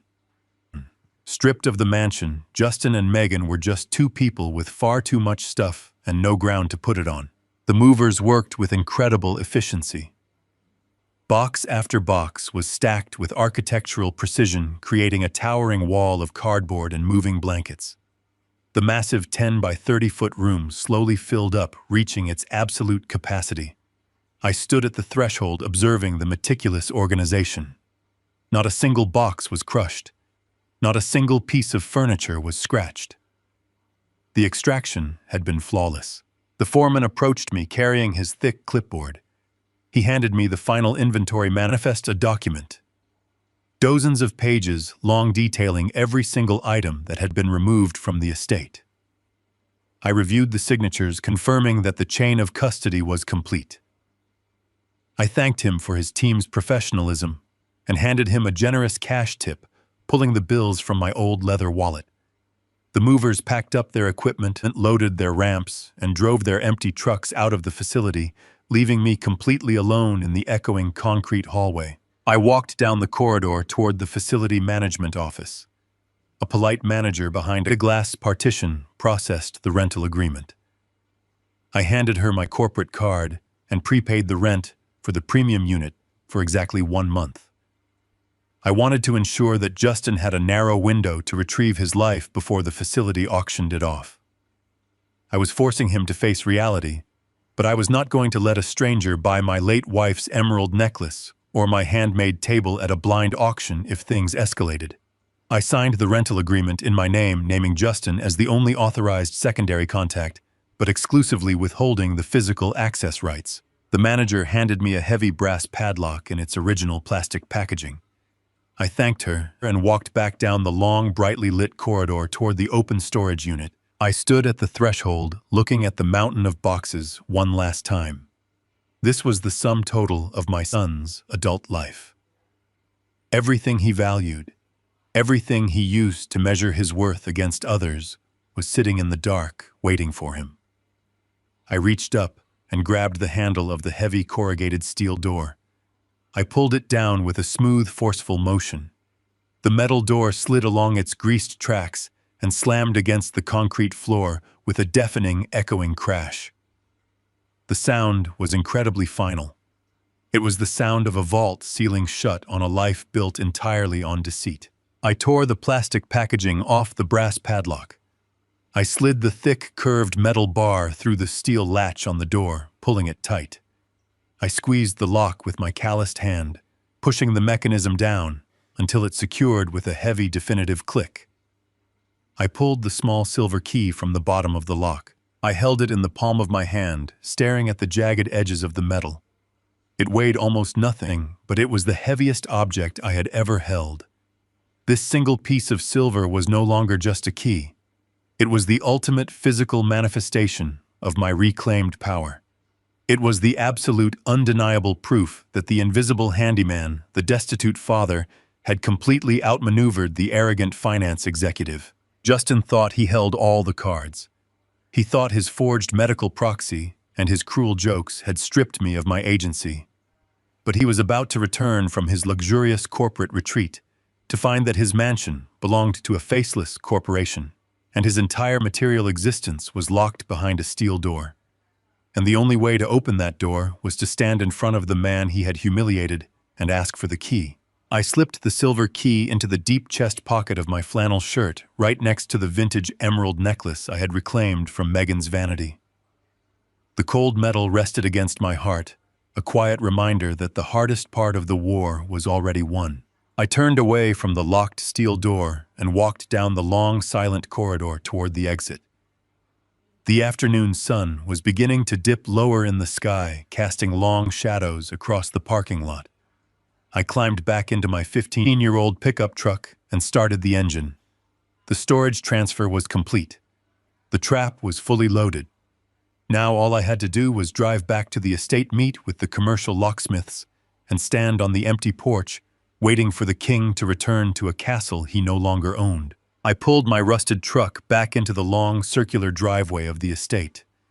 The massive moving trucks were long gone, replaced now by a fleet of unmarked white commercial vans. Colin was standing near the front porch, talking to a man in a hard hat, holding a digital tablet. The corporate buyers wasted absolutely no time.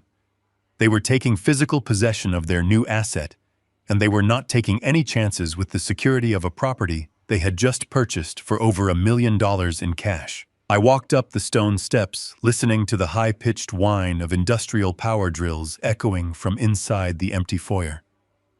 A team of commercial security contractors was moving rapidly from door to door. I stood in the doorway and watched as a worker aggressively ripped the ornate brass handle off the solid oak front door, leaving a jagged, exposed hole in the expensive wood. They were not just swapping out traditional deadbolts. They were installing heavy-duty commercial-grade biometric keypads.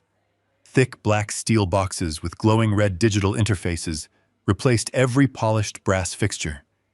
These were the kind of locks you see on corporate server rooms and bank vaults, not suburban homes. Within an hour, the sprawling luxury estate was completely fortified.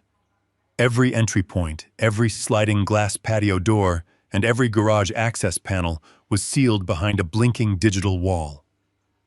The house no longer looked like a home. Without the designer furniture, the imported rugs, and the warm ambient lighting, it looked exactly like what it now was: a cold, sterile holding facility for a faceless real estate corporation. The echo of the contractor's boots against the bare marble floors sounded hollow and lifeless. Colin walked over to me and handed me a single crisp sheet of paper. It was the final sign-off confirming that the property was legally secured and the corporate transfer was absolutely complete. He looked around the empty, echoing foyer and let out a low whistle. He told me he had executed dozens of hostile takeovers in his career, but he had never seen a residential extraction executed with such terrifying efficiency. He shook my hand, told me to keep my phone close, and walked back to his town car, leaving me alone with the contractors. I walked around to the back of the property toward my small guest annex for the very last time. The door was propped open. The contractors had already stripped the lock on my room too, replacing it with a cold black keypad. I walked inside and picked up my old canvas duffel bag from the center of the bare linoleum floor. It contained a few flannel shirts, my heavy boots, and the framed photograph of my late wife. That was it. That was the sum total of my physical existence in this place. I did not need a fleet of commercial trucks to move my life. I carried everything that mattered over my right shoulder. I walked back out to my truck and tossed the duffel bag onto the worn passenger seat. I shut the heavy metal door, listening to the familiar rattle of the old hinges. I stood in the driveway, leaning against the cold hood of my truck, and I took one final long look at the property. The sun was beginning to dip below the tree line, casting long, sharp shadows across the manicured lawn. The glowing red lights of the new biometric locks pierced through the gathering dusk like the eyes of a guard dog. The estate was locked down tight, an impenetrable fortress standing in the quiet suburbs. Justin and Megan were currently sitting in some luxury resort, sipping expensive cocktails and dreaming of the $500,000 loan they thought they had secured. They believed they had completely outsmarted a weak old man. They believed they owned the world and everyone in it. But tomorrow evening, they would drive up to this exact spot and find their shiny metal keys completely useless. They would find an empty fortress staring back at them, completely stripped of their wealth, their status, and their illusions. The trap was perfectly set. The bait was gone, and the steel jaws were locked into place. I climbed into the driver's seat of my truck, turned the ignition, and listened to the old engine roar to life. I put the truck in gear, drove past the grand stone gates, and merged onto the main road. I did not look in the rearview mirror. I just drove into the quiet, fading light, completely at peace, ready to watch their empire burn. The crisp autumn evening had fully settled over the quiet suburban neighborhood by the time the luxury sport utility vehicle turned onto the familiar street. The heavy tires rolled smoothly over the expensive stone pavers of the driveway. Inside the car, Justin and Megan were exhausted from a long overnight corporate retreat, but their posture radiated pure, arrogant triumph. They believed they had won. They thought they had secured a $500,000 corporate loan using forged documents and intimidated an old man into complete silence. Megan checked her reflection in the passenger mirror, adjusting her designer coat. Justin parked the car near the grand stone pillars of the front porch, cutting the engine. They stepped out into the freezing night air, completely oblivious to the fact that they were walking onto a heavily fortified corporate compound. Justin grabbed his leather overnight bag from the trunk and walked confidently up the stone steps. He was already talking about opening an expensive bottle of wine to celebrate his upcoming promotion. He reached into his tailored pocket and pulled out his heavy silver keyring. He stepped up to the massive double doors and extended his hand toward the brass lock. He froze. The polished brass handle was completely gone. In its place was a thick black steel box with a glowing red digital keypad. Justin blinked, staring at the cold electronic interface. He stepped back, thinking for a brief, impossible second that he had driven to the wrong house. But the stone pillars and the sprawling lawn were definitely his. He reached out and pushed against the heavy oak wood. The door did not move a single millimeter. Megan walked up behind him, shivering in the cold wind.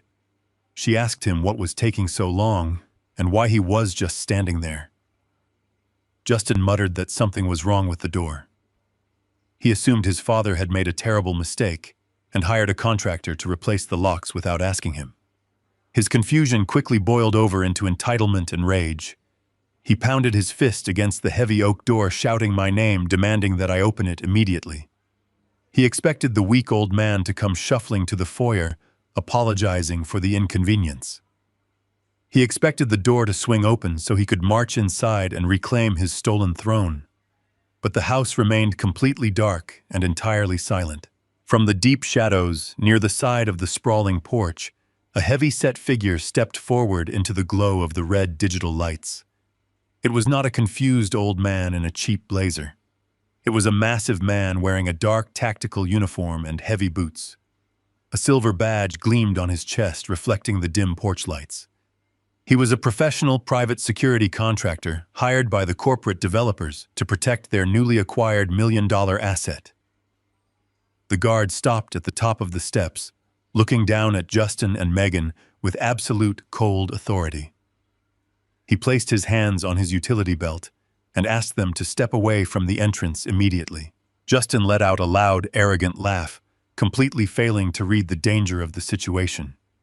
He stepped toward the guard, puffing out his chest and demanding to know who the man was and what he was doing on his property. Justin ordered the guard to step aside and open the door, claiming he was the primary resident and a highly successful finance executive. The security guard did not flinch. He did not care about designer coats or imported cars.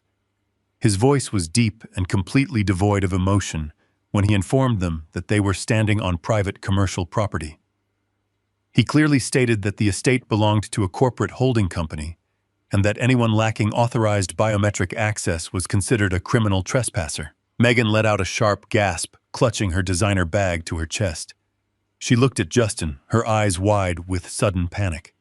Justin turned bright red with fury, refusing to accept the reality, staring him right in the face. He stepped forward, aggressively raising his voice and pointing his finger directly at the guard's chest. He screamed that he owned the house and that he was going to have the guard fired and arrested for harassment. He lunged forward, trying to physically push his way past the massive man to reach the digital keypad. The security guard moved with terrifying speed. He planted a heavy, solid hand flat against Justin's chest, stopping his forward momentum instantly. The impact knocked the breath out of Justin, forcing him to stumble backward down the stone steps. The guard unclipped a heavy black radio from his tactical belt. He looked down at the furious, desperate man in the expensive suit and delivered a final absolute warning. The guard told him that if he took one more aggressive step toward the corporate facility, he would dispatch the local police and press immediate charges for assault and trespassing. The absolute certainty in the guard's voice hit Justin like a physical blow. The heavy reality of the situation finally began to pierce through his thick armor of arrogance. He looked at the glowing red locks on his front door. He looked at the massive security contractor standing guard over his home. His hands began to shake as a cold, suffocating panic gripped his throat. He had absolutely no idea how his perfect world had just been locked away from him, but he was completely terrified to find out. The freezing wind whipped across the dark driveway as Justin stood trembling at the bottom of the stone steps. Megan was sobbing quietly, wrapping her cashmere coat tight against the biting cold. The massive security contractor remained perfectly still, an immovable wall of dark fabric and quiet authority. Justin paced back and forth, pulling his phone from his pocket, his fingers shaking so violently he could barely unlock the screen. He muttered that he was calling the police. He swore he would have someone arrested for this massive misunderstanding. Before he could dial a single number, a pair of bright headlights pierced the darkness at the end of the street. The heavy, unmistakable rumble of an old diesel engine shattered the quiet suburban night. The 15-year-old rusted pickup truck turned slowly past the stone gates. It rolled up the driveway, the headlights sweeping across the manicured lawn and landing directly on Justin and Megan. Justin squinted against the bright glare. When he recognized the battered grille of the truck, his confusion instantly morphed into absolute explosive fury. He dropped his phone back into his pocket and charged toward the vehicle, his face twisted in a mask of pure, unhinged rage. He believed his weak, destitute father had somehow caused this mess. He believed the old man had accidentally triggered a security lockdown or failed to pay a critical bill. Justin stood in the center of the driveway, screaming at the top of his lungs. He demanded to know what his father had done to his house. He accused the old man of robbing him while he was away on his corporate retreat. He shouted that he was calling the cops right now and sending his own father to prison for burglary and trespassing. He pointed a shaking finger at the truck, spewing every vile insult he could summon, completely abandoning his polished executive persona. The heavy truck engine cut off, leaving only the sound of Justin's screaming echoing in the cold air. The rusted metal door opened with a loud creak. I stepped out of the cab and my heavy work boots hit the expensive stone pavers with a solid, definitive thud. I did not cower. I did not apologize. I did not hunch my shoulders or cradle my hands in fake arthritic pain. I stood perfectly straight, a 70-year-old man with a spine made of steel. I closed the truck door and walked slowly toward my son. I was wearing my heavy flannel shirt and work jeans, completely unfazed by the freezing temperature. In my right hand, I held a single plain manila folder.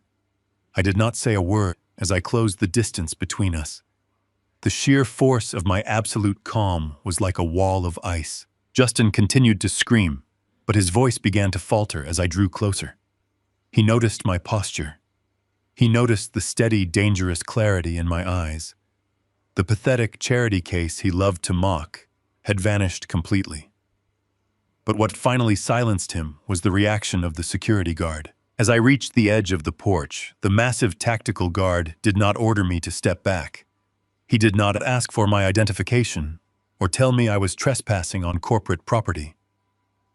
Instead, the guard turned his head slightly, looked me directly in the eye, and gave me a short, respectful nod, acknowledging my authority. Justin saw the silent exchange, his brain completely short-circuited.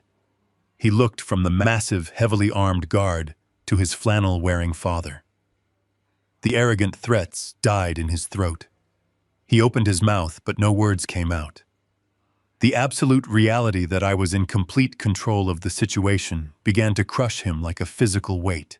Megan stepped forward, her voice trembling and weak. She asked what was happening and why the guard was letting me stand there. She demanded that I explain why they were locked out of their own home. I stopped exactly 2 feet away from Justin. The night air was totally still. I looked at the boy I had given my entire life to protect. I looked at the man who had stolen my dead wife's necklace and mocked my craftsmanship to impress a room full of strangers.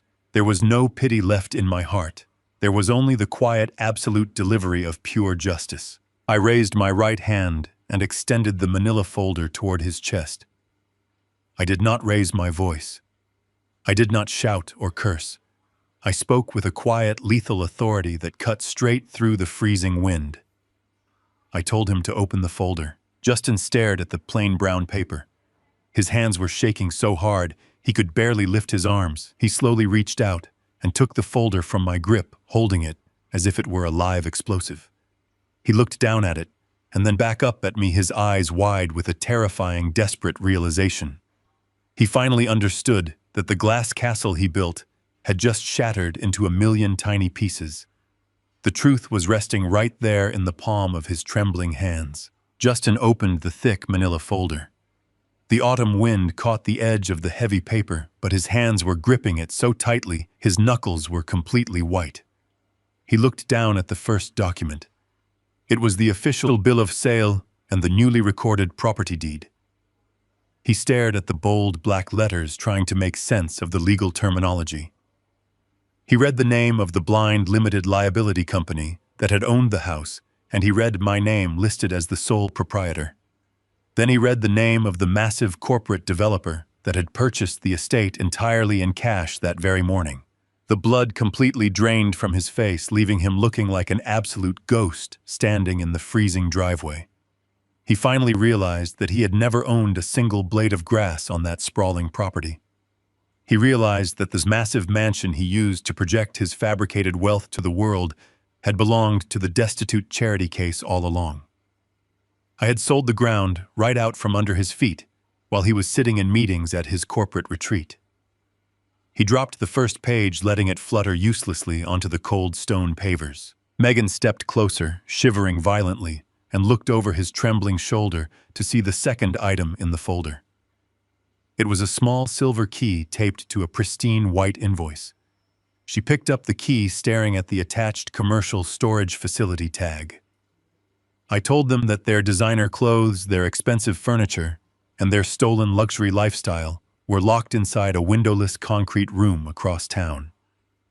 I informed Megan that the vintage emerald necklace she had taken from my private safe was resting safely in my front pocket, and that I had left her costume jewelry perfectly boxed up.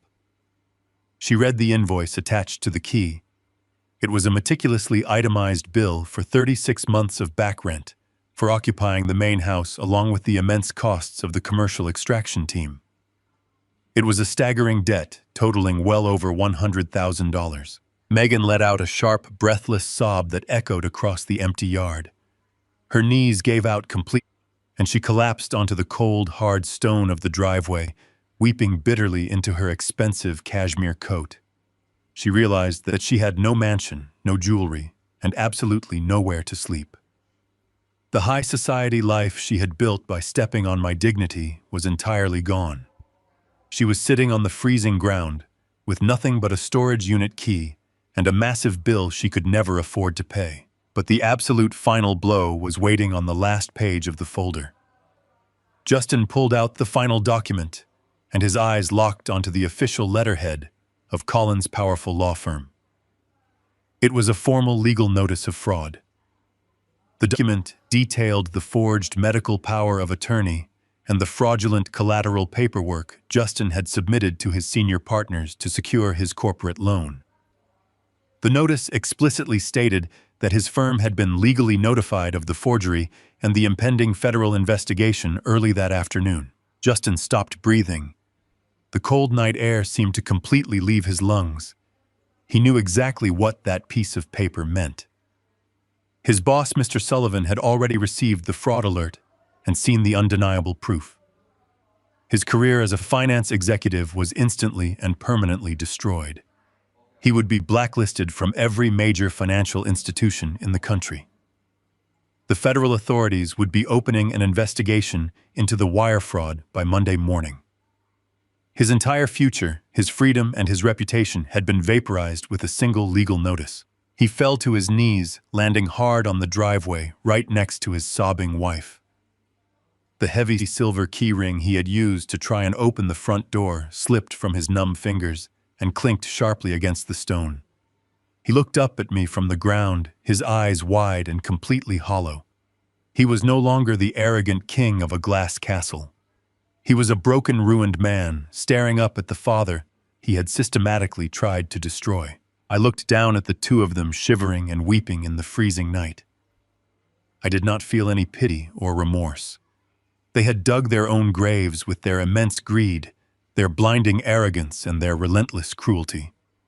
They had handed me the shovel and demanded that I jump in. I simply took the shovel and buried their illusions instead. The massive biometric locks on the front door glowed red in the darkness, silently confirming that the fortress was sealed and the legal execution was absolutely complete.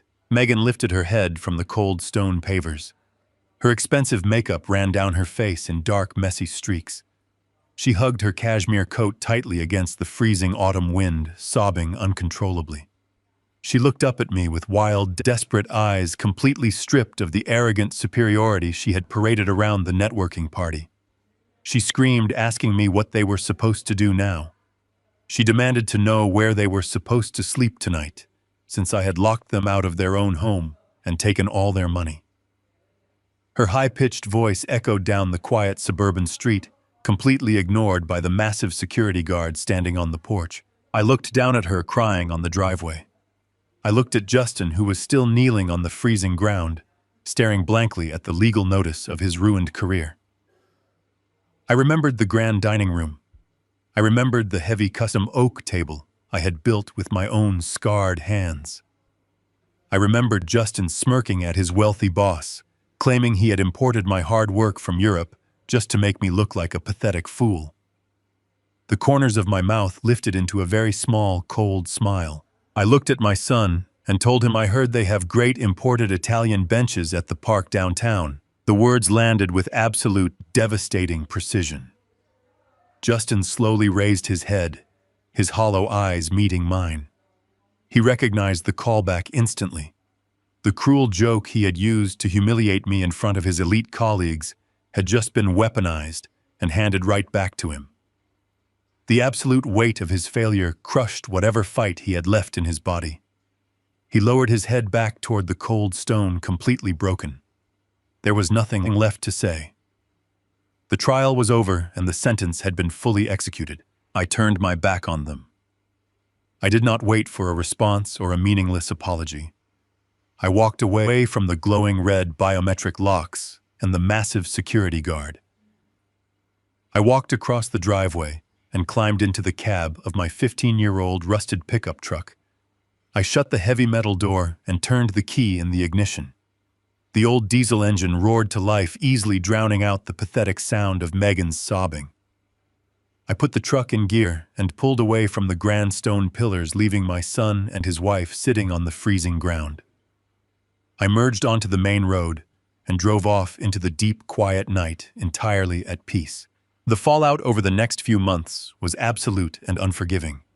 The corporate firm did not just fire Justin, they made a brutal example of him. The federal investigation into his forged collateral documents completely destroyed his professional reputation. He was permanently blacklisted from the financial industry, stripped of his corporate license, and left drowning in a massive mountain of legal debt.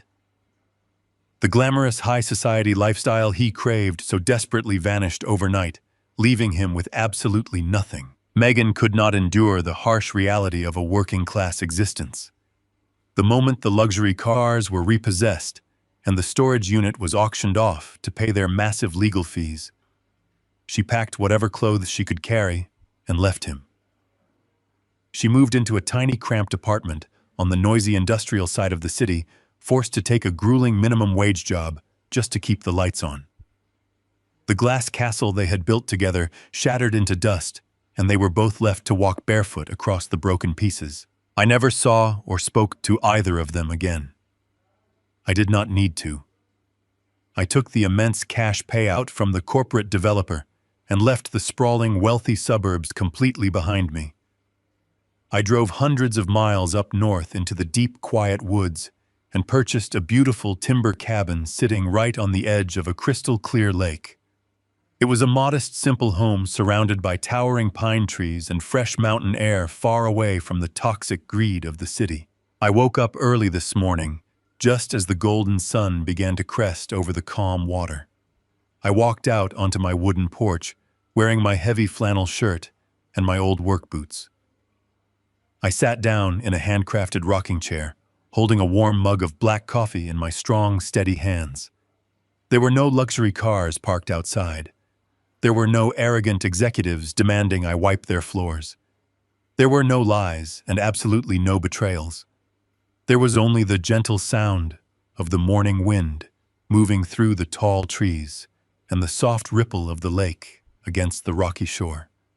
I took a slow, deep breath, letting the crisp mountain air fill my lungs.